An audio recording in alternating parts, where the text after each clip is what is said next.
வணக்கம். வேந்தரின் இளங்கதிர் முற்பகல் செய்திகளுக்காக ஆர்த்தி. முதலில் தலைப்புச் செய்திகள். காவிரி அணைகளை ஆய்வு செய்யும் நிபுணர்கள் குழு பெங்களூருவில் ஆலோசனை நடத்துகிறது.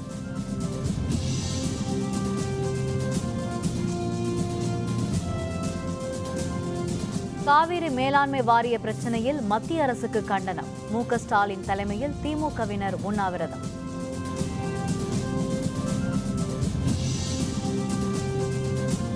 முதல்வர் ஜெயலலிதா உடல்நிலையில் தொடர்ந்து முன்னேற்றம். நீண்ட நாட்கள் தங்கி சிகிச்சை பெற வேண்டும் என அப்பல்லோ மருத்துவமனை அறிக்கை.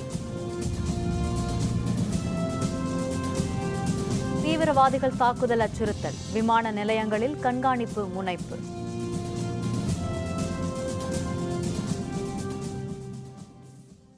கர்நாடக மாநிலத்தில் உள்ள காவிரி அணைகளை ஆய்வு செய்யும் 9 நிபுணர்கள் உயர்நிலை தொழில்நுட்ப குழுவின் கூட்டம் பெங்களூருவில் இன்று நடைபெற்று வருகிறது.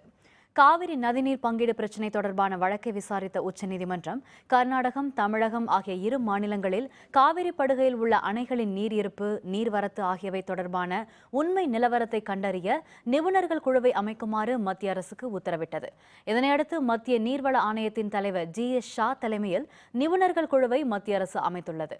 குழுவின் உறுப்பினர்களாக மத்திய நீர்வள ஆணைய குழுவின் உறுப்பினர் மசூத் உசேன், கிருஷ்ணா கோதாவரி பாசன அமைப்பு தலைமை பொறியாளர் R.K. குப்தா, தமிழகம் மற்றும் கர்நாடக மாநில செயலர்கள், தமிழ்நாடு, கர்நாடகம், கேரளா, புதுச்சேரி மாநிலங்களின் தலைமை பொறியாளர்கள் என 9 பேர் நியமிக்கப்பட்டுள்ளனர். இந்த குழுவில் தமிழகத்தின் சார்பில் பொதுப்பணித்துறை செயலர் S.K. பிரபாகர், காவிரி தொழில்நுட்ப பிரிவு தலைவர் R. சுப்பிரமணியன் ஆகியோர் இடம்பெற்றுள்ளனர். G.S. ஷா தலைமையிலான இந்த குழுவின் ஆலோசனைக் கூட்டம் இன்று காலை பெங்களூருவில் தொடங்கி நடைபெற்று வருகிறது. தொடர்ந்து இந்த குழுவினர் கர்நாடகத்தில் உள்ள அணைகளை பார்வையிட உள்ளனர். முன்னதாக கர்நாடக நீர்வளத்துறை அமைச்சரை சந்தித்த குழுவினருக்கு வரவேற்பு அளிக்கப்பட்டது. காவிரி மேலாண்மை வாரியம் அமைக்க மறுக்கும் மத்திய அரசை கண்டித்து திமுக பொருளாளரும் சட்டப்பேரவை எதிர்க்கட்சித் தலைவருமான மு.க. ஸ்டாலின் தலைமையில் தஞ்சாவூரில் உண்ணாவிரதம் தொடங்கியது. காவிரி மேலாண்மை வாரியம் அமைக்க மறுக்கும் மத்திய அரசை கண்டித்து தஞ்சாவூரில் திமுக சார்பில் இன்று உண்ணாவிரத போராட்டம் நடைபெறும் என ஏற்கனவே அறிவிக்கப்பட்டிருந்தது.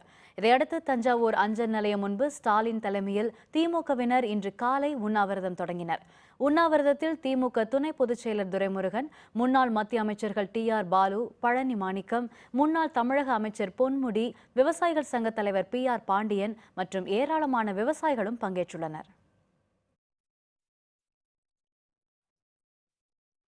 முதல்வர் ஜெயலலிதாவின் உடல்நிலை தொடர்ந்து முன்னேறி வருவதாகவும் படிப்படியாக அவர் உடல்நலம் தேறி வருவதாகவும் அவர் நீண்ட நாட்கள் மருத்துவமனையில் தங்கி சிகிச்சை பெற வேண்டும் என்றும் அப்பல்லோ மருத்துவமனை அறிவித்துள்ளது.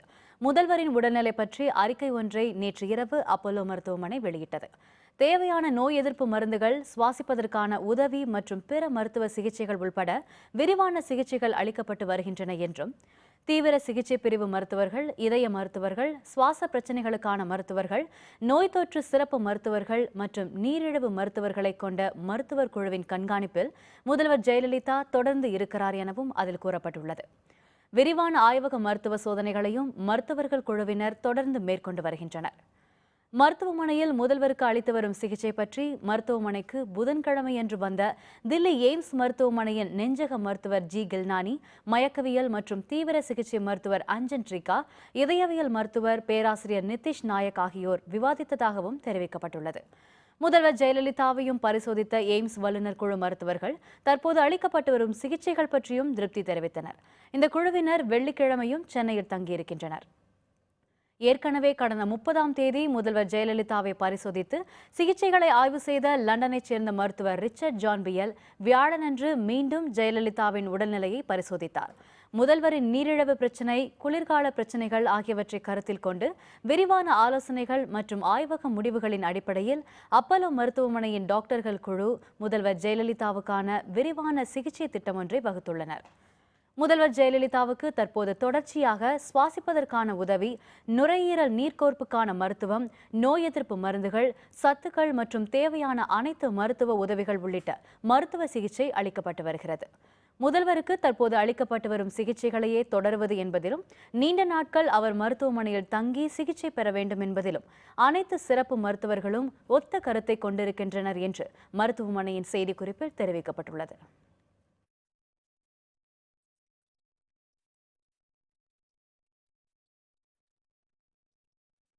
தீவிரவாத தாக்குதல் அச்சுறுத்தல் காரணமாக இந்தியாவில் எல்லையோர மாநிலங்களில் உள்ள 22 விமான நிலையங்களுக்கு பாதுகாப்பு அதிகரிக்க உத்தரவிடப்பட்டுள்ளது.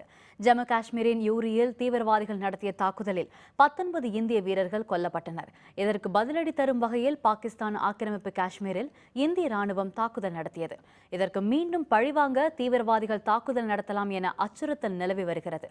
இது தொடர்பாக மத்திய உளவுத்துறை எச்சரிக்கை விடுத்த நிலையில் உஷார் நிலை அறிவிக்கப்பட்டு மத்திய விமான போக்குவரத்து துறையின் பாதுகாப்பு பிரிவு சார்பாக அனைத்து தனியார் மற்றும் பொதுத்துறை விமான சேவை நிறுவனங்களுக்கும் எச்சரிக்கை கடிதம் அனுப்பப்பட்டுள்ளது.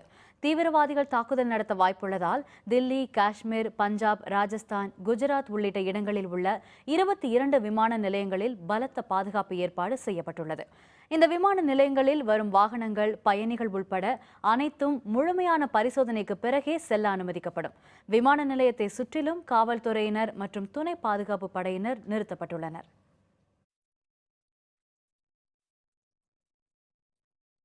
தீவிரவாத விவகாரத்தில் பன்னாட்டு அளவில் தனிமைப்படுத்தப்பட்டுள்ள நிலையில் தீவிரவாதிகள் மீது நடவடிக்கை எடுக்க வேண்டும் என ராணுவம், உளவுத்துறை மற்றும் மாகாண அரசுகளை பாகிஸ்தான் பிரதமர் நவாஸ் ஷெரீப் கேட்டுக் கொண்டுள்ளார். காஷ்மீரில் ஊரி பகுதியில் நடந்த தீவிரவாத தாக்குதல் சம்பவத்தை தொடர்ந்து ஆக்கிரமிப்பு காஷ்மீருக்குள் புகுந்து இந்திய ராணுவம் தாக்குதல் நடத்தி தீவிரவாதிகள் பலரை கொன்றது. இந்த தாக்குதலுக்கு உலக நாடுகள் இந்தியாவுக்கு ஆதரவு அளித்துள்ளன. இந்நிலையில் பாகிஸ்தான் பிரதமர் நவாஸ் ஷெரீப் அவசர ஆலோசனை நடத்தினார். இதில் பஞ்சாப் மாகாண முதல்வர், ராணுவ தளபதி, ISA உயர் அலுவலர் மற்றும் தேசிய பாதுகாப்பு ஆலோசகர் ஆகியோர் கலந்து கொண்டனர். அப்போது தீவிரவாதிகளுக்கு எதிராக நடவடிக்கை எடுக்குமாறு ராணுவத்தை ஷெரீப் கேட்டுக்கொண்டதாக கூறப்படுகிறது. இதன்படி தடை செய்யப்பட்ட தீவிரவாதிகள் மீது நடவடிக்கை எடுக்கலாம் என்றும் இதற்கு ராணுவம், ISA இடையூறு ஏற்படுத்தாது என மாகாண அரசுகளிடம் தெரிவிக்கவும் முடிவு செய்யப்பட்டதாக தெரியவந்துள்ளது. பதான்கோட் தாக்குதல் குற்றவாளிகள் மீது சட்டப்படி நடவடிக்கை எடுக்கவும் முடிவு செய்யப்பட்டதாக தகவல் வெளியாகியுள்ளது.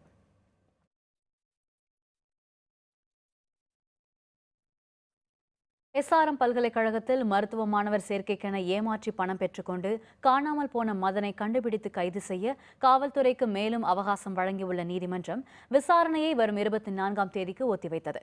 SRM பல்கலைக்கழக மருத்துவக் கல்லூரியில் இடம் வாங்கி தருவதாக மாணவர்களிடம் பணம் பெற்றுக்கொண்ட மதன் பின்னர் காணாமல் போய்விட்டார். 3 மாதங்களுக்கு மேலாகியும் இன்னமும் மதன் கண்டுபிடிக்கப்படவில்லை.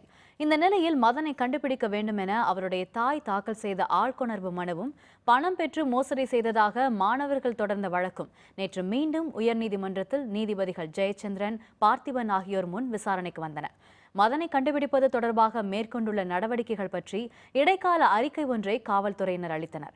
மேலும் இந்த வழக்கு தொடர்பாக மதனுடைய கூட்டாளியான சுதிர் என்பவர் கைது செய்யப்பட்டிருப்பதாகவும் அவரை காவலில் எடுத்து போலீசார் விசாரணை நடத்தி வருவதாகவும் மத்திய குற்றப்பிரிவு காவல்துறை தரப்பில் தெரிவிக்கப்பட்டது. வழக்கு நீதிமன்றத்தில் இருக்கும்போதே இந்த வழக்கு தொடர்பாக சில ஊடகங்கள் தனிப்பட்ட முறையில் விசாரணை நடத்தி வருவதாகவும் இதனால் தங்கள் தரப்பு பாதிக்கப்படுவதாகவும் SRM தரப்பில் ஆஜரான வழக்கறிஞர் V. பாலு குறிப்பிட்டார். இதைத் தொடர்ந்து வழக்கின் விசாரணை சரியான பாதையில் சென்று கொண்டிருப்பதாக திருப்தி தெரிவித்த நீதிபதிகள் மதனை கைது செய்ய கூடுதல் கால அவகாசம் அளித்து வழக்கு விசாரணையை வரும் 24ஆம் தேதிக்கு ஒத்திவைத்தனர். உயர்நீதிமன்றத்தில் மதன் தொடர்பான ஆட்கொணர்வு மனு HCP விசாரணைக்கு வந்தது.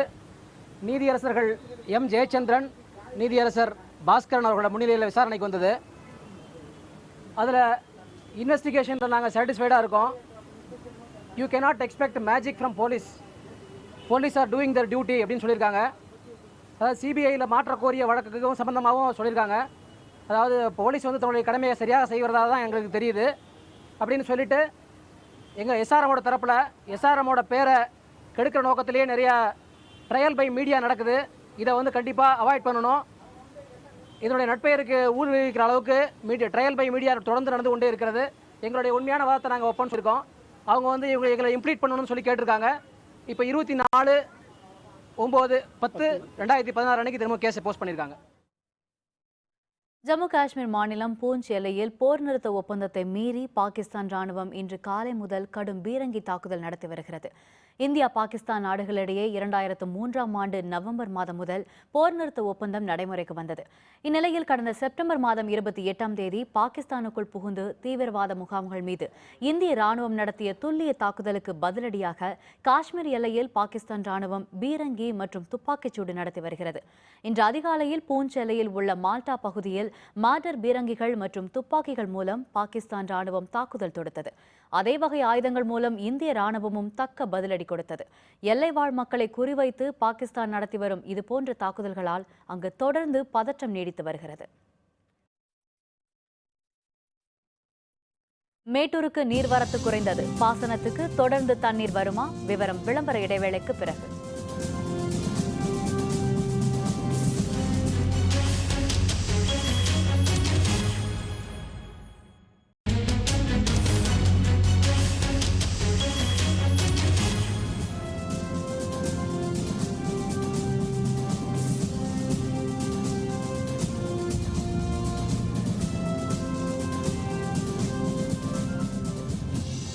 செய்திகள் தொடர்கின்றன. கர்நாடக மாநில அணைகளிலிருந்து திறக்கப்படும் நீர் குறைந்துள்ள நிலையில் மேட்டூர் அணைக்கு நீர்வரத்து 2700 கன அடியாக குறைந்துள்ளது. டெல்டா பாசனத்திற்காக மேட்டூர் அணை கடந்த 20ஆம் தேதி திறந்துவிடப்பட்டது. கர்நாடக அணையிலிருந்து காவிரியில் நீர் திறந்துவிடப்பட்டதால் மேட்டூருக்கு நீர்வரத்து தொடர்ந்து அதிகரித்து வந்தது.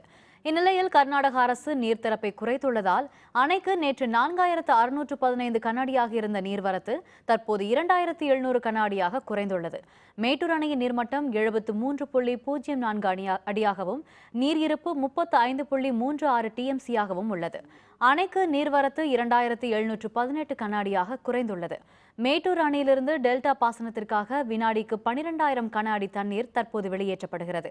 மேட்டூர் அணையின் நீர்மட்டம் விரைவாக குறைந்து வருவதால் டெல்டா பாசனத்திற்காக தொடர்ந்து தண்ணீர் திறக்க முடியுமா என்ற நிலையும் எழுந்துள்ளது. சென்னை கோயம்பேடு பேருந்து நிலையம் அருகே வாகன நிறுத்துமிடம் தொடர்பான வழக்கில் எஸ்ஆர்எம் குழும சேர்மன் ரவி பச்சமுத்துவுக்கு சென்னை உயர்நீதிமன்றம் நிபந்தனையற்ற முன்ஜாமீன் வழங்கியுள்ளது. கோயம்பேட்டில் எஸ்ஆர்எம் டிரான்ஸ்போர்ட்ஸ் அருகே உள்ள வாகன நிறுத்துமிடம் தொடர்பான இடப்பிரச்சினை தொடர்பாக சென்னை உயர்நீதிமன்றத்தில் வழக்கு நடைபெற்று வருகிறது. எஸ்ஆர்எம் டிரான்ஸ்போர்ட்ஸுக்கும் இந்த புகாருக்கும் எவ்வித தொடர்பும் இல்லை என்று ஏற்கனவே எஸ்ஆர்எம் தரப்பில் விளக்கம் அளித்துள்ளனர். இதனிடையே இந்த வழக்கில் தமக்கு முன்ஜாமீன் வழங்க வேண்டும் என்று ரவி பச்சமுத்து சார்பில் தாக்கல் செய்யப்பட்ட மனு சென்னை உயர்நீதிமன்ற நீதிபதி மாலா முன் விசாரணைக்கு வந்தது. விசாரணைக்கு பின் எஸ்ஆர்எம் குழும சேர்மன் ரவி பச்சமுத்துவுக்கு நிபந்தனையற்ற முன்ஜாமீன் வழங்கி நீதிபதி மாலா உத்தரவு பிறப்பித்தார்.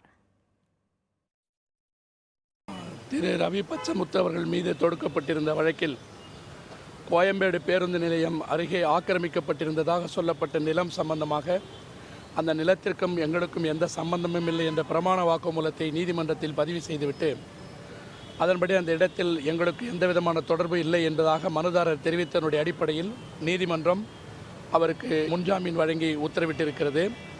எவ்விதமான நிபந்தனையும் இல்லாமல் இந்த முன்பிணை திரு ரவி பச்சமுத்து அவர்களுக்கு வழங்கப்பட்டிருக்கிறது. இதனுடைய அடிப்படையில் ரவி பச்சமுத்து அவர்கள் மீது இதனால் வரை ஊடகங்கள் மூலமாக சொல்லப்பட்டு வந்த செய்திகள் என்பது என்ன தன்மையுடையது என்பதை நான் ஊடகங்களுடைய பார்வைக்கு விட்டுவிடுகிறேன்.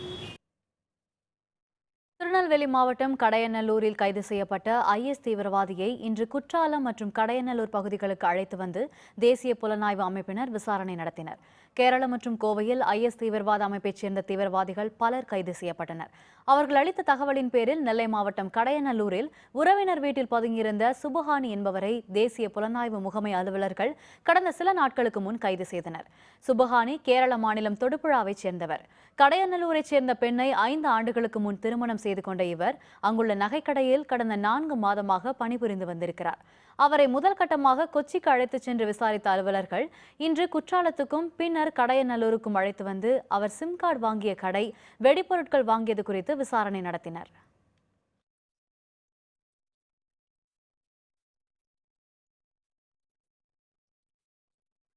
மதுரை பழங்காநத்தத்தில் கட்டுமான பணியில் ஈடுபட சென்ற 2 தொழிலாளர்கள் மின்சாரம் தாக்கி பரிதாபமாக உயிரிழந்தனர்.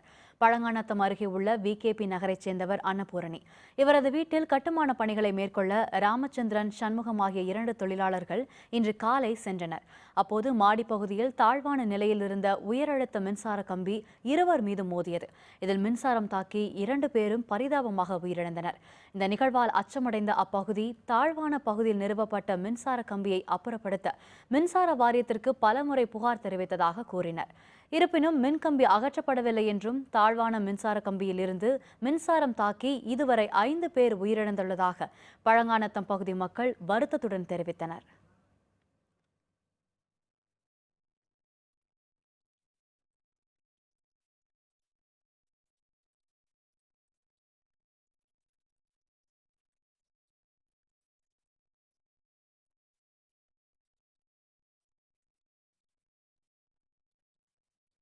தற்போதைய செய்தி. தமிழக முதல்வர் ஜெயலலிதாவின் உடல்நிலை குறித்து கேட்டறிய காங்கிரஸ் துணைத் தலைவர் ராகுல் காந்தி அப்பல்லோ மருத்துவமனைக்கு வரவுள்ளார். இதுபற்றி நமது செய்தியாளர் அப்பல்லோ மருத்துவமனையிலிருந்து தொலைபேசி வாயிலாக தரும் தகவல்களை இப்போது கேட்கலாம். தற்போது அப்பல்லோ மருத்துவமனையில் காவல்துறையினர் பலப்படுத்தப்பட்டுள்ளனர். அதாவது கடந்த 22ஆம் தேதி தமிழக முதல்வர் உடல்நலக்குறைவால் அப்பல்லோ மருத்துவமனையில் அனுமதிக்கப்பட்டிருந்தார். இந்த நிலையில் முதல் முறையாக தற்போது காங்கிரஸ் கட்சியின் துணைத் தலைவர் ராகுல் காந்தி இங்கு வர இருப்பதாக தகவல்கள் வெளியாகியிருந்தது. இதனை அடுத்து காவல்துறையினர் தற்போது பாதுகாப்பு பணி தற்போது பலப்படுத்தப்பட்டிருக்கிறது. வழியெங்கும் பேரிகார்டுகள் அமைத்து முழுமையான சோதனைக்கு பின்னரே உள்ளே பலர் அனுமதிக்கப்பட்டிருக்கின்றனர். சென்னை விமான நிலையத்தில் ஒரு தனி விமானம் மூலம் சென்னை விமான நிலையத்தில் அங்கிருந்து இங்க வர இருப்பதாக தகவல்கள் வெளியாகியிருக்கிறது. இந்த நிலையில் அதாவது சரியாக 11:45 மணிக்கு இங்கு அப்பல்லோ மருத்துவமனைக்கு வர இருப்பதாக தகவல்கள் வெளியாக காரணத்தினால் தற்போது இங்கு அப்பல்லோ மருத்துவமனை முழுவதுமாகவே காவல்துறை கட்டுப்பாட்டிற்குள் கொண்டு வரப்பட்டிருக்கிறது. அதே மேலும் அதிமுகவை சேர்ந்த முக்கிய அமைச்சர்கள் மற்றும் பல உயர் அதிகாரிகளும் தற்போது வந்த வண்ணம் இருக்கின்றனர். இப்போ திடீர்னு ஏற்பட்ட இந்த சந்திப்பிற்கு காரணம் என்ன விக்னேஷ்? ஏற்கனவே முதல் முறையாக ஏற்கனவே தமிழக ஆளுநர் பொறுப்பு வகிக்கின்ற ராம்மோகன் ராவ் ஏற்கனவே ஆளுநர் பொறுப்பு வகிக்கின்ற வித்யாசாகரை ஏற்கனவே சந்தித்து போயிருக்கிற நிலையில் தற்பொழுது காங்கிரஸ் கட்சியின் துணைத் தலைவரும் தற்போது வர இருப்பதாக தகவல் கிடைக்கிறது. அவர் சென்ற பின்னரே முழுமையான தகவல் நமக்கு கிடைக்க பெறுமாறு. தகவல்களுக்கு நன்றி விக்னேஷ். இலங்கை சிறைகளில் அடைக்கப்பட்டுள்ள 5 மீனவர்களையும் இலங்கை பறிமுதல் செய்துள்ள 115 விசைப்படகுகளையும் விடுவிக்க கோரி ராமேஸ்வரம் மீனவர்கள் கால வரையற்ற வேலைநிறுத்த போராட்டத்தில் ஈடுபட்டுள்ளனர். இதுபற்றிய விரிவான விவரங்களை தருகிறார் நமது செய்தியாளர் ராஜ்குமார். தமிழக கடலோர பகுதியிலிருந்து மீன்பிடிக்க செல்லும் தமிழக மீனவர்கள் மீது இலங்கை கடற்படையினர் தொடர்ந்து தாக்குவதும் அவர்களை சிறைப்பிடிப்பது போன்ற சம்பவங்கள் கடந்த 30 வருடங்களுக்கு மேலாக தொடர் நடந்து வருகிறது. இந்நிலையில் இலங்கை கடற்படை சிறைப்பிடிக்கப்பட்டு இலங்கையில் வசம் இருக்கும் 115 விசைப்படகையும் 5 தமிழக மீனவர்களையும் விடுதலை செய்ய வலியுறுத்தி ராமேஸ்வரம் மீனவர்கள் இன்று முதல் காலவரையற்ற வேலைநிறுத்த போராட்டத்தை தொடங்கியிருக்காங்க. இந்த வேலைநிறுத்தம் காரணமாக ராமேஸ்வரம் மீன்பிடி துறைமுகத்தில் 800க்கும் மேற்பட்ட விசைப்படகுகள் தற்போது நங்கூரமிட்டு நிறுத்தப்பட்டுள்ளது. இந்த தொழிலில் நேரடியாக 5000க்கும் மேற்பட்ட மீனவர்களும் தொழிலில் சார்பு தொழிலாக 50,000க்கும் மேற்பட்ட மீனவர்களும் வேலை இழக்கும் சூழல் ஏற்பட்டதில் இந்த வேலைநிறுத்தம் காரணமாக நாள்தோறும் 1 கோடி ரூபாய் வரை வர்த்தகம் பாதிப்படைந்துள்ளதாக மீனவர்கள் தெரிவிச்சிருக்காங்க. இந்த மீனவர்களையும் படகை விடுதலை செய்ய மத்திய மாநில அரசு உரிய நடவடிக்கை எடுக்க வேண்டும் என கோரிக்கையும் விடுத்துள்ளனர். நம்ம பாடல இப்ப போட்டு தாந்து கிடக்கு. இலங்கை நேவி மூழ்கடிச்சு முட்டி மூழ்கடிச்சு இன்னைக்கு தாந்து கிடக்கு. இந்த பாதிக்கப்பட்ட படகுக்கு ஒரு நிவாரணம் கிடைக்கணும். அது மாதிரி இலங்கையில பிடிச்சு வச்சு இருக்கிற அந்த படகுகளை விடுதலை பண்ணணும், மீனவர்களை விடுதலை பண்ணணும். இதை மத்திய மாநில அரசுகள் காதில் எடுத்து மீனவருடைய வாழ்வாதாரத்தை கருதி இலங்கை அரசோட பேச்சுவார்த்தை நடத்தணும். இந்த இருநாட்டு மீனவ பிரச்சனை தீர்க்கணும். இந்த வேலைநிறுத்தம் தொடர்வதும் முடிவுக்கு வருவதும் மத்திய மாநில அரசின் கையிலே உள்ளது. வேந்தர் செய்திகளுக்காக ராமேஸ்வரம் மீன்பிடி துறைமுகத்திலிருந்து செய்தியாளர் சி ராஜ்குமார். புளோரிடாவை நெருங்கியது மேத்யூ புயல். அவசர நிலையை அறிவித்தார் அமெரிக்க அதிபர் ஒபாமா. விவரம் விளம்பர இடைவேளைக்கு பிறகு.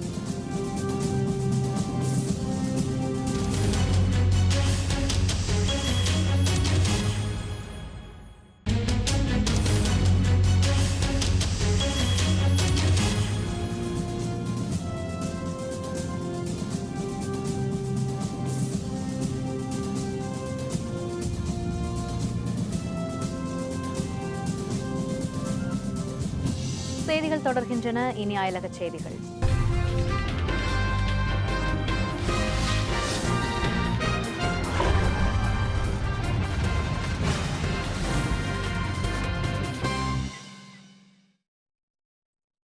மேத்யூ புயல் அமெரிக்காவின் புளோரிடா மாகாணத்தை நெருங்கி வரும் நிலையில் இந்த புயலால் பலியானோர் எண்ணிக்கை 264ஆக உயர்ந்துள்ளது. வடக்கு அட்லாண்டிக் கடலில் உருவாகிய மேத்யூ என்ற புயல் கரிபியன் கடல் நாடுகளான ஹெய்தி மற்றும் டொமினிக்கன் குடியரசு, பஹாமாஸ் நாடுகளை துவம்சம் செய்தது. ஹெய்தியில் மட்டும் மேத்யூ புயலுக்கு 140 பேர் பலியாகியுள்ளனர். மொத்த பலி எண்ணிக்கை 264ஆக உயர்ந்துள்ளது. மேத்யூ புயல் தற்போது அமெரிக்காவின் புளோரிடா மாகாணத்தை நெருங்கி வருகிறது. இதனால் முன்னெச்சரிக்கை நடவடிக்கையாக கடற்கரையோரம் வசிக்கும் மக்கள் பாதுகாப்பான இடங்களுக்கு செல்ல அறிவுறுத்தப்பட்டுள்ளனர். இதனிடையே மேத்யூ புயல் நெருங்கி வருவதால் அமெரிக்க அதிபர் ஒபாமா புளோரிடா மாகாணத்தில் அவசர நிலையை அறிவித்துள்ளார்.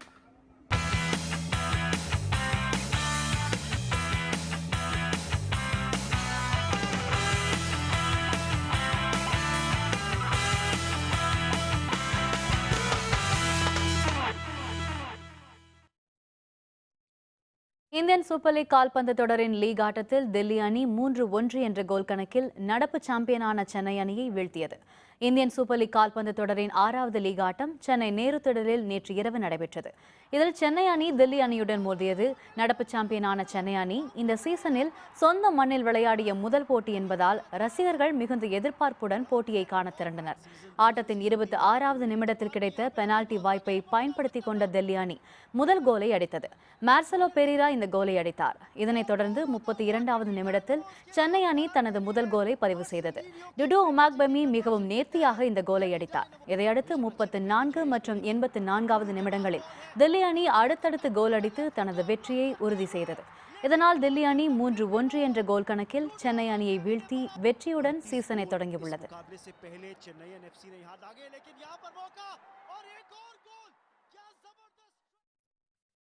இந்தியன் சூப்பர் லீக் கால்பந்து தொடரின் இன்றைய போட்டியில் Mumbai City FC, North East United FC அணிகள் மோதுகின்றன. இன்றிரவு 7 மணி அளவில் மும்பை அரினா திடலில் இந்த போட்டி நடைபெறுகிறது.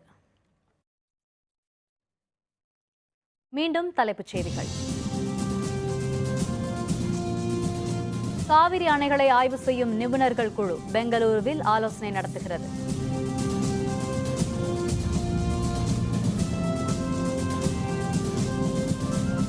காவிரி மேலாண்மை வாரிய பிரச்சனையில் மத்திய அரசுக்கு கண்டனம். மு.க. ஸ்டாலின் தலைமையில் திமுகவினர் உண்ணாவிரதம்.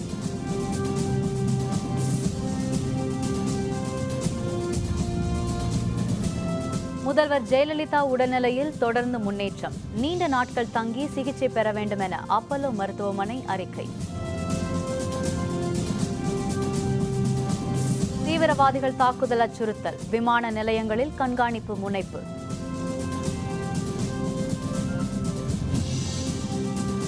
இத்துடன் வேந்தரின் இளங்கதிர் முற்பகல் செய்திகள் நிறைவடைந்தன. மீண்டும் பகல் 1:30 மணிக்கு வேந்தரின் உச்சிவேளை பகல் செய்திகளில் சந்திப்போம். வணக்கம்.